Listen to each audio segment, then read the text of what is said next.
And welcome back. And if we go take a look at our user guide, in our previous videos, we went over our analyst, which helped us kind of brainstorm or do some type of research on a particular project that we're trying to do. And the objective of that was to create a brief.md.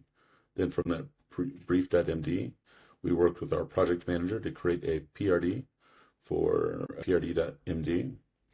Now it kind of comes to the step of if you have a UI or you're wanting a UI, you can talk with a UX UI expert to kind of create a front end spec that you can hand off to your architect to help you build. Or if you want kind of help with another third-party tool, there's Lovable or V0. Lovable and V0 are kind of a website that you can kind of type in a prompt of like, create me a Mac like website for training videos. Basically, it's think of like a chat GPT that will build based on your prompting, and you can move around boxes, and essentially it will export HTML that you can then attach to your architect.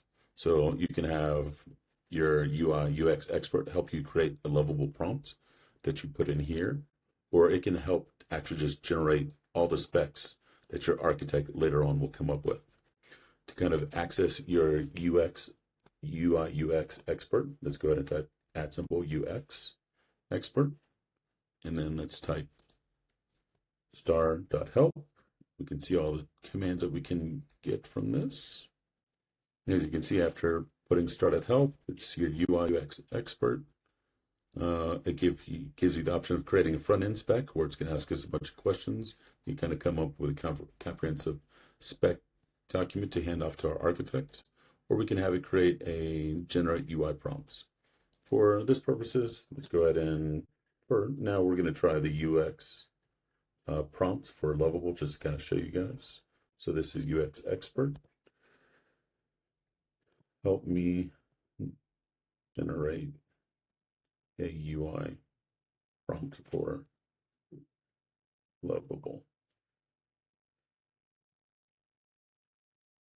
So it's reading all the documents that we currently have, our brief.md, our prd.md that we've recently created before. And then it's kind of coming up with a nice UI prompt that we can give Lovable. Let's make this a little bit bigger so you can read all this.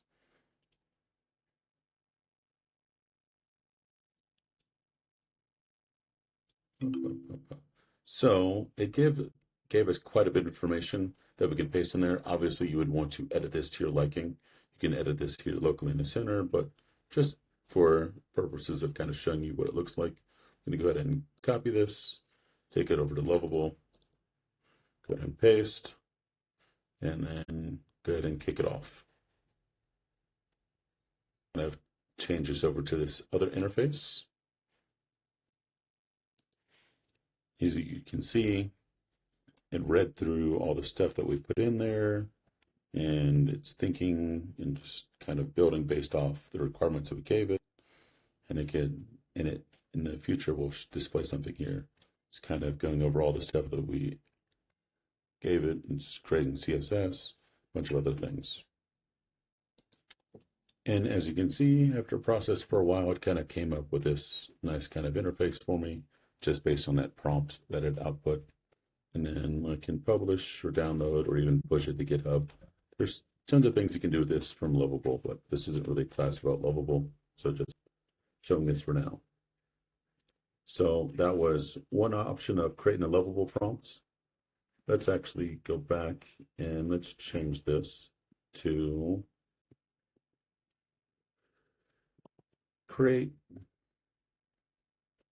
help me create front end spec.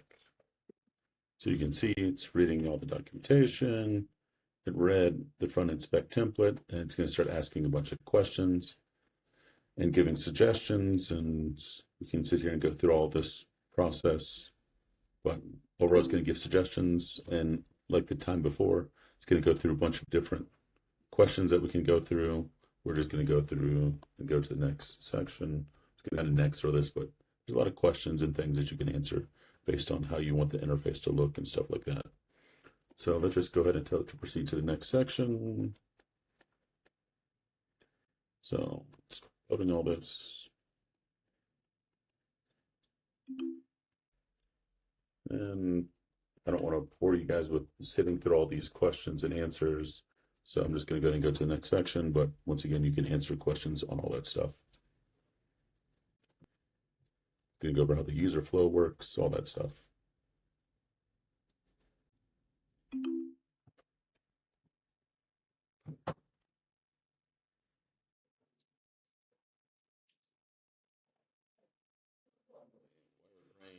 And mock-ups. This thing goes into a lot of detail, which is one of the things that I really like about this. Go ahead and continue. Going over more stuff, the component libraries for the front end that you want to use, breakdown of what libraries or technologies you want to use. Let's go to the next section. Branding and style, if we want certain colors that we want to use, or certain logos, or certain images. This is kind of where you go over all that stuff. But we're going to go ahead and, once again, just kind of skip through it to make you guys not sit through all this. So now it's asking about accessibility requirements. If you want to go over any of that stuff and kind of compliance, any things that you want to go over with that, I'm just going to go ahead and go with its default answers. And let's just go ahead and go next. How fast you want it to be, how you want it to be on mobile, tablets, desktops, stuff like that. So again, I'm just going to kind of go next, just for the purposes of this training. So now it's going into animations. If you want to do any animations with it, stuff like that. I'm just going to kind of go to next on this. Don't really want to bore you guys with all this. Performance considerations on mobile versus desktop, stuff like that. Like I said, in the previous video, you'd want to kind of answer most of these questions.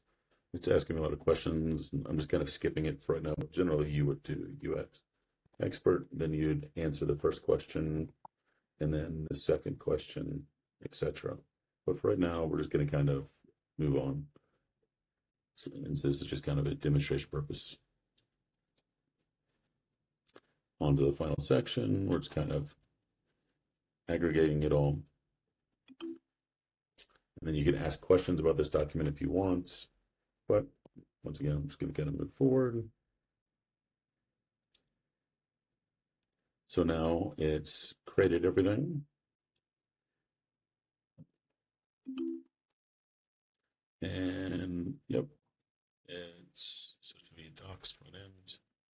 Looks like the AI model was using on auto wasn't smart enough to kind of know to go ahead and write the file. So I'm just going to change it to something else. Let's just go ahead and write the front end spec markdown file to disk. You can see now it wrote it all over here. Let's kind of show what it looks like from the front end spec. Let me collapse my terminal, get over all the UI, UX, this sitemap, the user flow, how everything's going to look. And like I said, it goes into a lot of detail. But now that we have the front end, we will now go on to the next steps and see you in the next video.